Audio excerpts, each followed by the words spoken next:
Il est 19 h, bonsoir à tous, à la une de l'actualité de ce mercredi. En visite en 6e région militaire à Tamanrasset, le général de corps d'armée Ahmed Gaïd Salah, vice-ministre de la Défense nationale, chef de l'état-major de l'ANP, a affirmé que ce qui rassure le peuple algérien est qu'il ressente que son pays se dirige avec force et constance vers un avenir meilleur.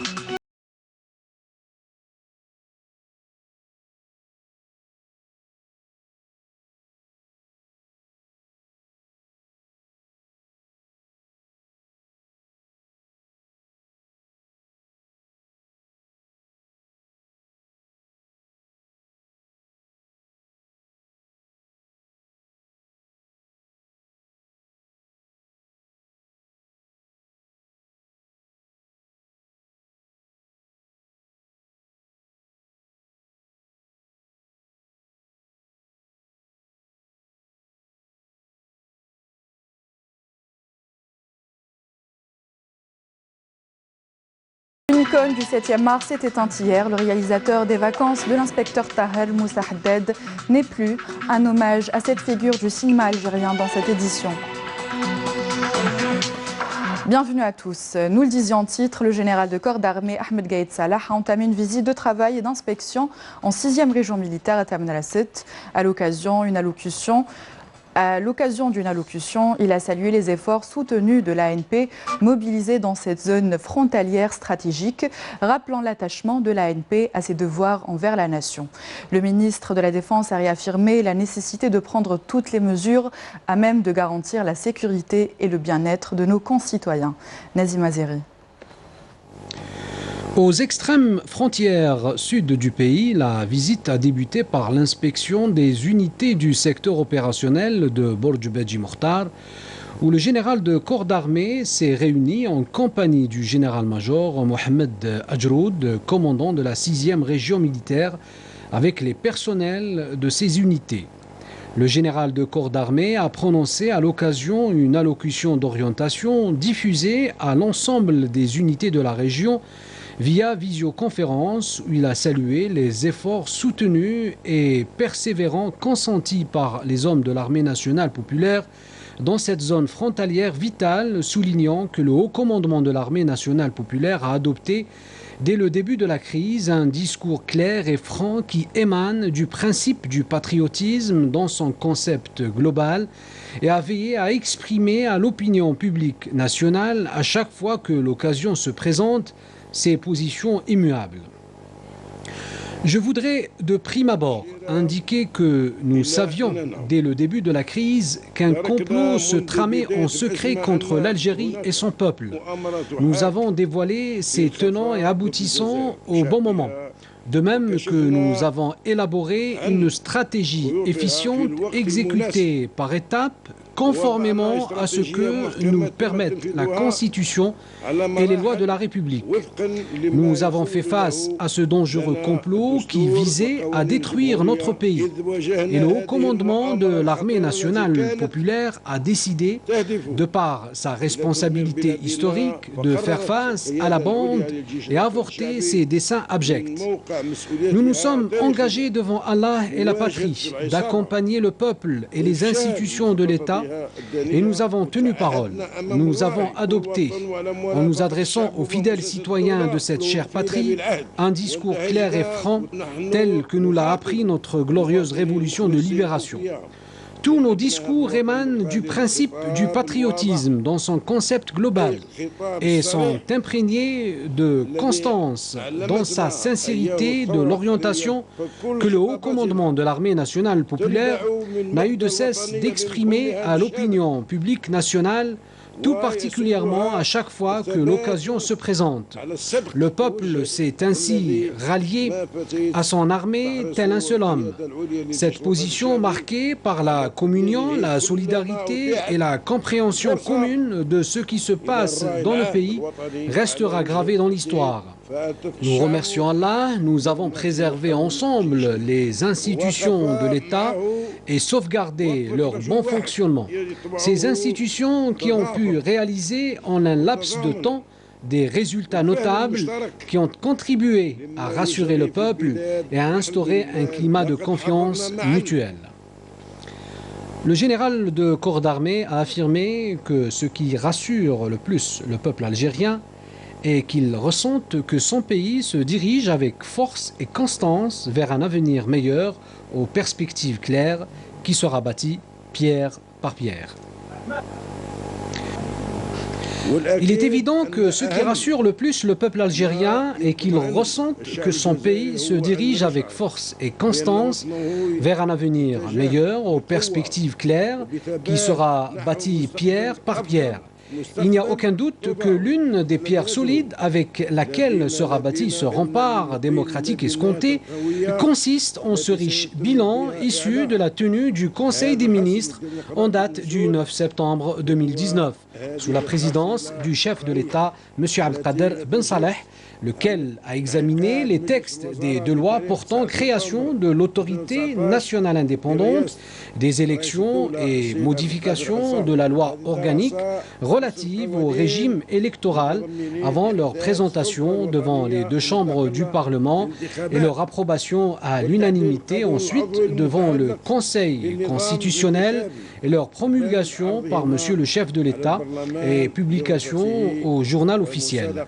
Ceci, outre sa convocation du corps électoral lors de son dernier discours adressé à la nation, il a conféré à cette démarche l'élan requis, notamment en donnant des instructions à l'ensemble des institutions de l'État à l'effet d'accompagner l'autorité nationale indépendante des élections et de réunir tous les moyens logistiques nécessaires au bon accomplissement de ses missions.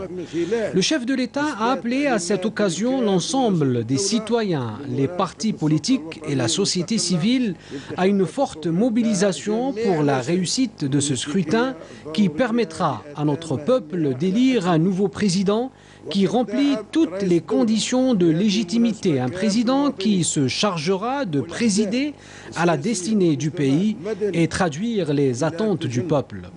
Ce sont là des signes extrêmement forts quant à la capacité des institutions de l'État, à leur tête l'armée nationale populaire qui s'est engagée à réunir tous les facteurs de quiétude et de sécurité auxquels le peuple algérien aspire. La convocation du corps électoral en date du 15 septembre courant détermine, comme chacun le sait, et de manière formelle et catégorique la date de cette importante échéance électorale, soit le jeudi 12 décembre 2019. Nous savons pertinemment que le peuple algérien a reçu avec satisfaction cette démarche qui représente pour lui une grande opportunité pour transcender cette phase charnière et construire son avenir prometteur en toute liberté et conscience. Le peuple algérien, fier de son histoire nationale, saura comment faire rater l'occasion à ceux qui guettent et ceux qui doutent parmi les résidus de la bande que nous mettons de nouveau en garde contre les tentatives de perturber le peuple, ce peuple vaillant qui aura une fois encore l'occasion d'édifier ses repères pour un avenir prometteur. Le général de corps d'armée, et suite à la création de l'autorité nationale indépendante des élections, à l'élection de son président et l'installation de ses 50 membres, a présenté ses félicitations à Mohamed Charfi, qui a été plébiscité en tant que président de cette autorité nationale indépendante, et souhaité à tous ses membres toute la réussite et le succès dans les missions sensibles qui leur sont assignées, en soulignant que toutes les conditions propices à la tenue de cette échéance électorale dans un climat de confiance et de transparence sont réunies et il n'y a pas lieu pour quiconque de chercher des faux prétextes pour remettre en cause l'intégrité du processus électoral ou l'entraver.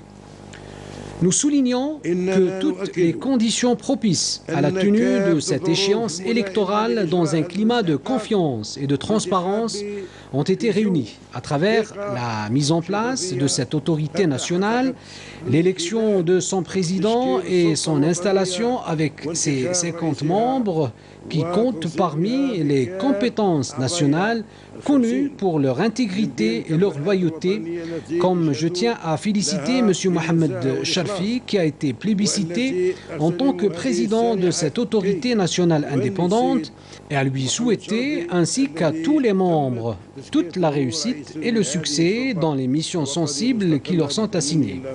Cette autorité jouit pour la première fois de toutes les prérogatives pour organiser le processus électoral du début à la fin. Et nous affirmons que l'armée nationale populaire l'accompagnera.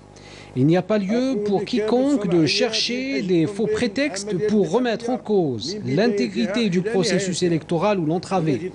En effet, ces deux lois qui ont été approuvées auront un rôle central dans l'organisation du processus électoral et sa réussite, conformément aux revendications populaires.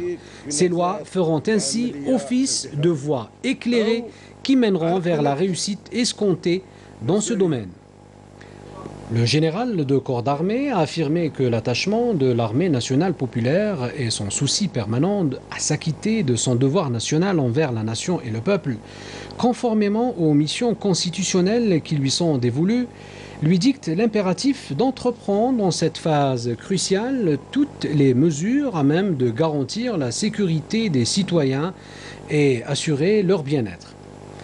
Dans cette optique, nous avons constaté sur le terrain que certaines parties, parmi les relais de la bande, aux intentions malveillantes, font de la liberté de déplacement un prétexte pour justifier leur dangereux comportement qui consiste à créer tous les facteurs qui perturbent la quiétude des citoyens, entraînant chaque semaine des citoyens issus de différentes wilayas du pays vers la capitale afin d'amplifier les flux humains dans les places publiques avec des slogans tendancieux qui n'ont rien d'innocent que ces partis revendiquent.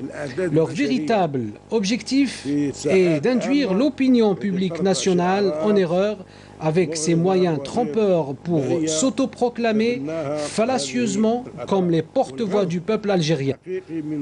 À cet effet, j'ai donné des instructions à la gendarmerie nationale pour faire face avec fermeté à ces agissements, à travers l'application rigoureuse des réglementations en vigueur, y compris l'interception des véhicules et des autocars utilisés à ces fins, en les saisissant et en imposant des amendes à leurs propriétaires.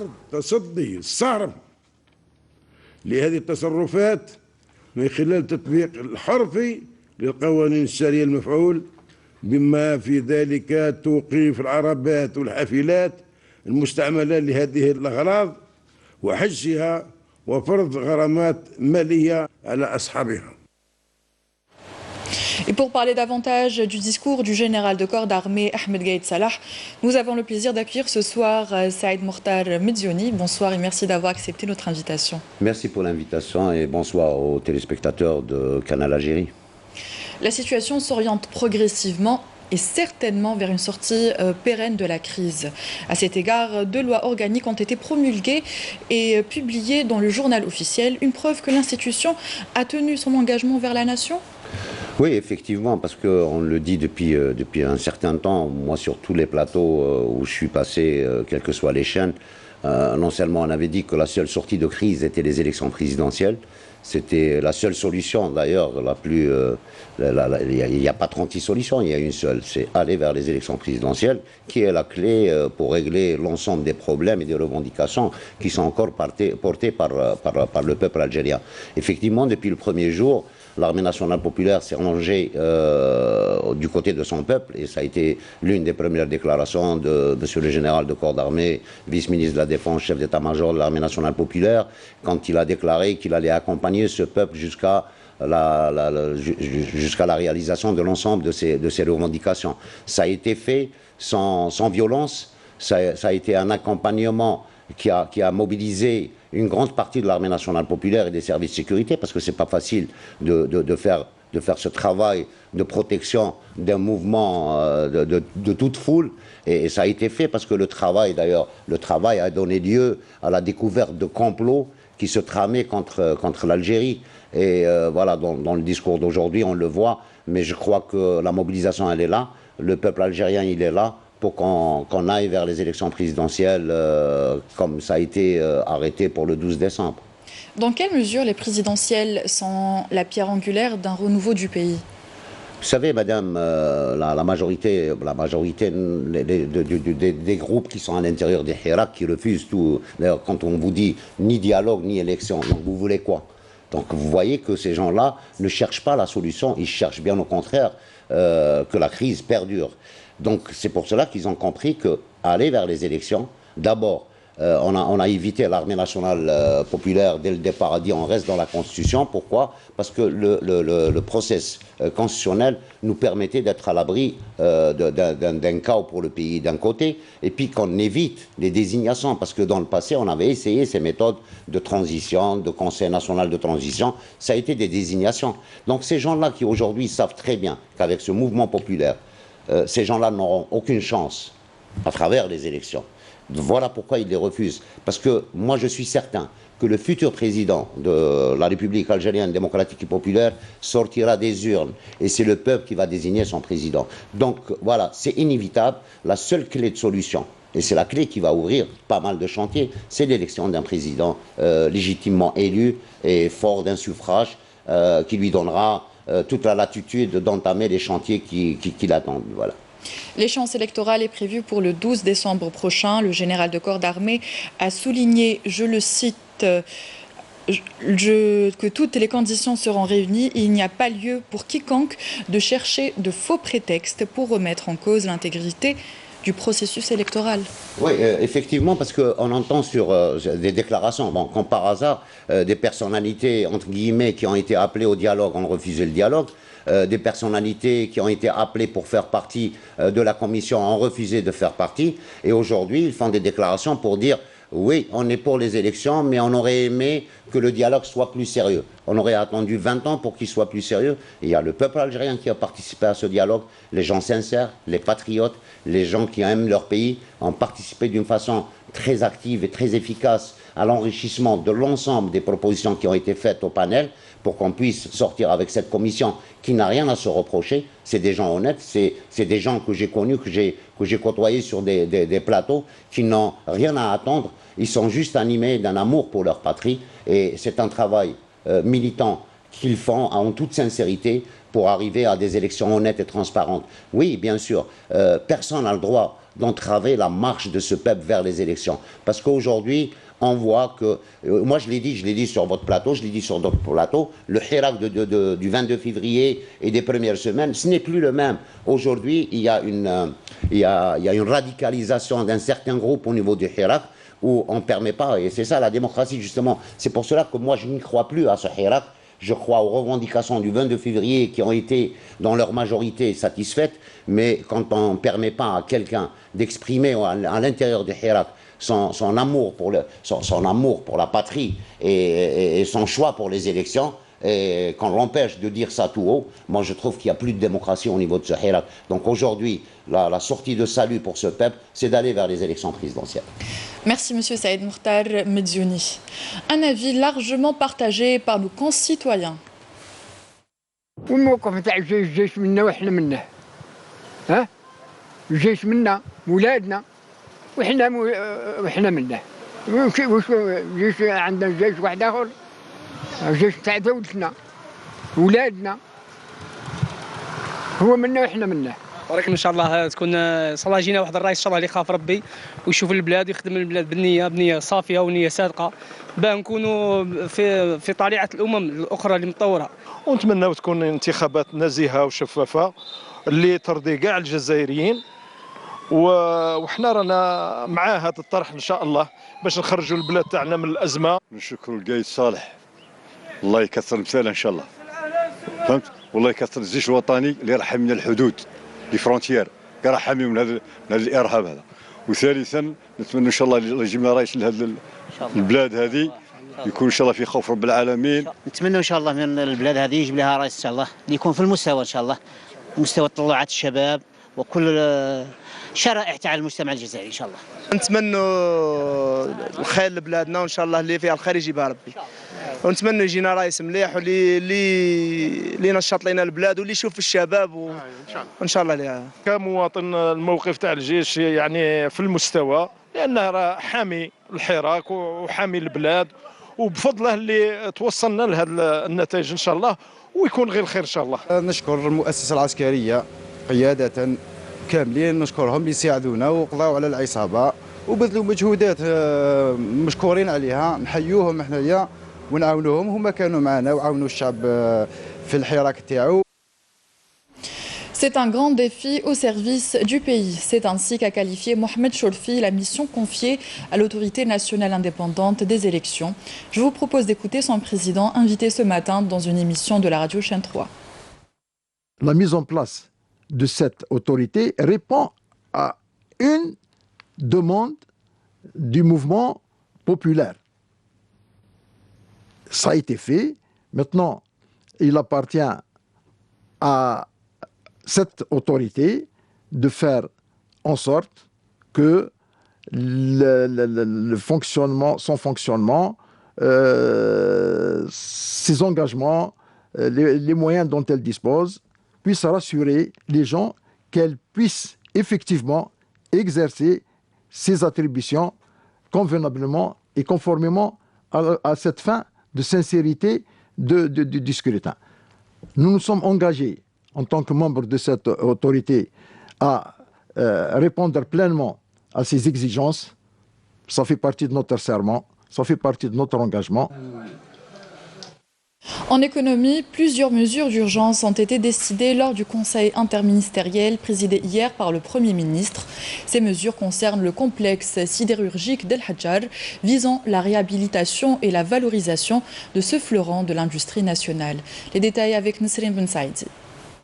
Après avoir écouté les différentes propositions relatives à la mise en œuvre, la préservation et à la relance de l'activité sidérurgique du complexe de Sider d'El Hadjar, qui est un acquis très important en vue de le préserver, plusieurs décisions ont été prises lors du Conseil interministériel présidé par le Premier ministre Nourdine Bedoui.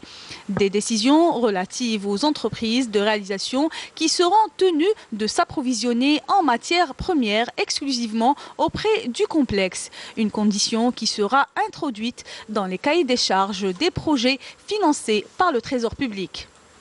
Pour assumer cette décision, le complexe est tenu d'implanter des points de vente à travers tout le territoire national. En application aux mesures d'urgence décidées pour la relance de l'activité du complexe d'El Hadjar et les deux gisements miniers d'El Wenza et Boukhdra, il a été décidé de créer une commission interministérielle présidée par la ministre de l'Industrie et des Mines et qui sera constituée de plusieurs secteurs, à savoir la défense nationale, l'intérieur, les finances, l'énergie, le commerce, les travaux publics, le transport, les ressources en eau, le travail et la formation professionnelle. Cette commission pragmatique englobant plusieurs wilayas, dont Annaba Tebessa, Soukahras, Taraf et Guelma, devra présenter des rapports périodiques une fois par mois qui seront étudiés lors des réunions interministérielles. Lors de ce conseil, il a aussi été décidé la mise en place d'une cellule de veille au niveau des wilayas concernés, supervisée par le ministère de l'Intérieur, qui assurera une surveillance quotidienne et anticipera les solutions pour assurer le financement régulier du complexe d'El Hadjar, ainsi que l'optimisation des ressources minières pour le développement de ces régions. Pour cela, toutes les wilayas seront tenues d'adapter leur vocation économique selon leurs caractéristiques et les mettre en premier lieu à leur profit. Il a aussi été décidé de mobiliser toutes les entreprises intervenant dans la chaîne de production, dont l'entreprise de gisement minier de l'Est, le complexe d'El Hadjar et l'entreprise de transport ferroviaire et le groupe Logistrans pour assurer un financement régulier au complexe en matières premières et éviter un éventuel déficit en production. Il a été décidé de renforcer les capacités logistiques à travers le renforcement du transport. Lors du Conseil, il a aussi été décidé d'accélérer l'étude de la demande introduite par le complexe auprès de la Banque extérieure d'Algérie pour lui permettre de faire face à ses difficultés financières. Il sera question aussi de charger le ministre des Transports d'accélérer et moderniser l'opération de dédoublement de la voie ferrée minière Est afin de valoriser et pérenniser les investissements publics lancés, accorder la plus haute importance à l'élément humain à travers la formation continue à tous les niveaux. À l'APN, la Commission des affaires juridiques administratives et des libertés de l'Assemblée populaire nationale a adopté aujourd'hui le rapport relatif à la demande de levée de l'immunité parlementaire du député Bahdin Tliba. La Commission a poursuivi ses travaux par la tenue d'une réunion présidée par Ammar Djilani et auditionné de nouveau le député concerné par la demande de la levée de l'immunité parlementaire présentée par le ministre de la Justice, garde des Sceaux. La Commission a également adopté le rapport relatif à la demande de levée de l'immunité parlementaire sur un député de l'APN qui sera soumis à l'instance compétente, soulignant que le député concerné s'attache à son immunité parlementaire et ne souhaite pas y renoncer. Dans un autre contexte, le ministre de la Communication, porte-parole du gouvernement et ministre de la Culture par intérim, Hassan Rabhi, a souligné aujourd'hui à Oran l'importance des médias des secteurs publics et privés dans l'accompagnement des élections présidentielles du 12 décembre prochain. S'exprimant sur les ondes de la radio Al-Bahia à l'occasion de sa visite dans la wilaya d'Oran, Hassan Rabhi a indiqué que les médias publics et privés auront un rôle important à jouer, comme l'ont toujours fait, dans le but de mettre en valeur les efforts de l'État ayant conduit à la prise de mesures administratives, juridiques et politiques pouvant constituer une base pour l'organisation des élections présidentielles. Hassan Rabhi, voici sa déclaration. وإخواني المنتسبين إلى قطاع الإعلام أنها إن شاء الله تكون في مستوى أمالهم لأنها ستعنى Mes chers confrères, nos projets à venir pour ce secteur constituent un espoir pour le secteur des médias et de la communication. Ce secteur connaîtra prochainement un assainissement important qui permettra d'asseoir des textes de loi relatifs à l'ouverture de nouveaux médias écrits et audiovisuels. Il en sera de même pour les médias électroniques. Ces textes consacreront aussi les droits et les obligations des professionnels du secteur, notamment en ce qui concerne leurs préoccupations sociales. Les élections présidentielles constituent un événement très important pour tous les citoyens. Les médias auront un rôle important à jouer dans la préparation, l'organisation et même l'annonce des résultats préliminaires. Les médias audiovisuels et la presse écrite sont suffisamment qualifiés pour traiter cet événement de manière professionnelle. Ces échéances électorales seront largement suivies par les citoyens compte tenu de l'importance qu'elles revêtent pour l'avenir de la nation. Et s'il faut renforcer les médias par des moyens supplémentaires, nous sommes prêts à le faire. للاهتمام الذي يوليه الشعب الجزائري لهذه الاستحقاقات إذا ما كانت عليها واجب إمداد وسائل الإعلام يعني بإمكانيات وسائل إضافية ستتولى القيام بذلك. Interrogé sur la couverture des procès par la presse, voici la réponse de Hassan Rabhi. À Alger, d'une manière récurrente à cette question, et j'avais dit et je continue à dire que le plus important, c'est de ne pas assurer la couverture justement de ce procès ou de cet événement, mais de s'assurer que la justice fasse son travail selon ce qui est prévu par la loi. Et la justice algérienne aujourd'hui, vous avez dû le constater, est pleinement autonome et indépendante. Elle est souveraine. Et elle a donné assez de témoignages de sa sincérité, de sa souveraineté, de son indépendance. On reste dans la capitale de l'Ouest algérien. Le logo et la mascotte de la 19e édition des Jeux méditerranéens que va abriter Oran en 2021 et qui représente l'identité visuelle de cette édition ont été dévoilés hier soir lors d'une cérémonie organisée dans la ville haute de la manifestation sportive. Les détails avec Nahla Larbi. Le logo et la mascotte de la 19e édition des Jeux méditerranéens que va abriter Oran en 2021 et qui représente l'identité visuelle de cette édition ont été dévoilés lors d'une cérémonie organisée dans la ville haute de la manifestation sportive. اللجنة لتحضير الألعاب البحر الأبيض المتوسط الذين تفانوا في توفير كل الشروط المادية والتقنية والفنية لضمان تحضير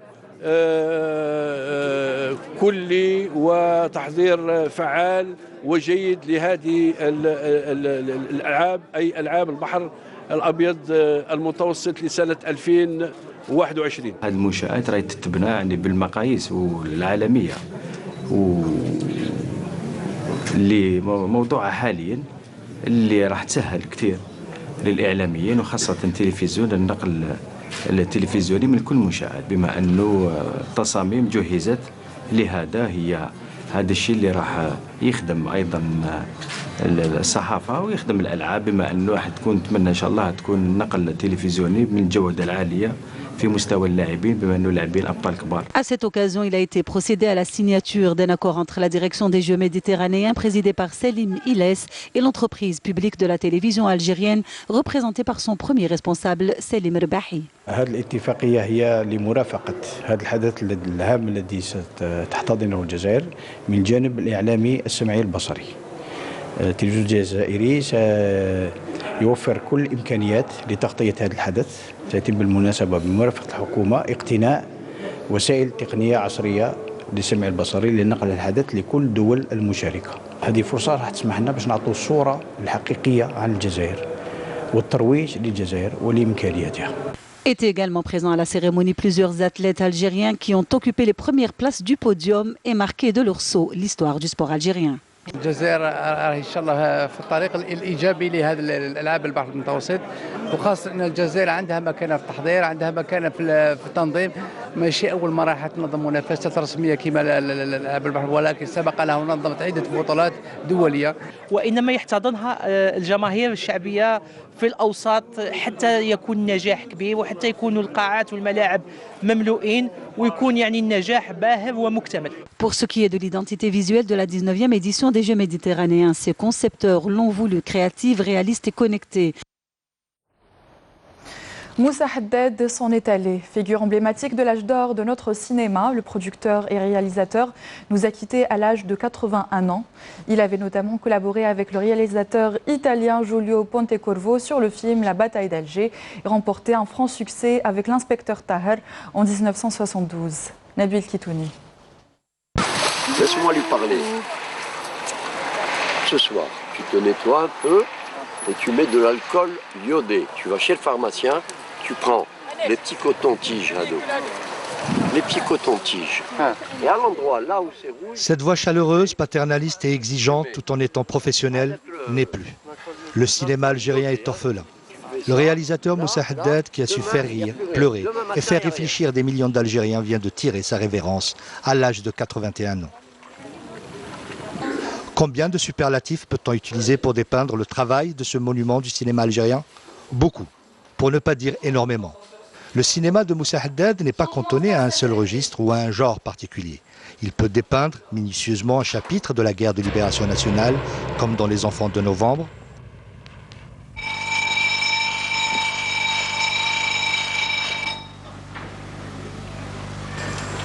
un tournage nourri par une expérience acquise en tant qu'assistant réalisateur du cinéaste italien Giulio Pontecorvo, celui qui a signé un chef-d'œuvre du 7e art, La bataille d'Alger.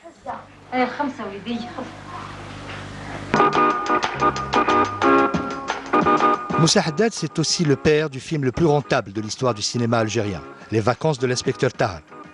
Une comédie satirique, où le rire n'est pas le fruit d'une cascade ratée ou d'une tarte à la crème écrasée sur le visage d'une personne. Non, ici les mots d'une société sont soulignés par un humour corrosif. Un humour intemporel accompagné de répliques cultes.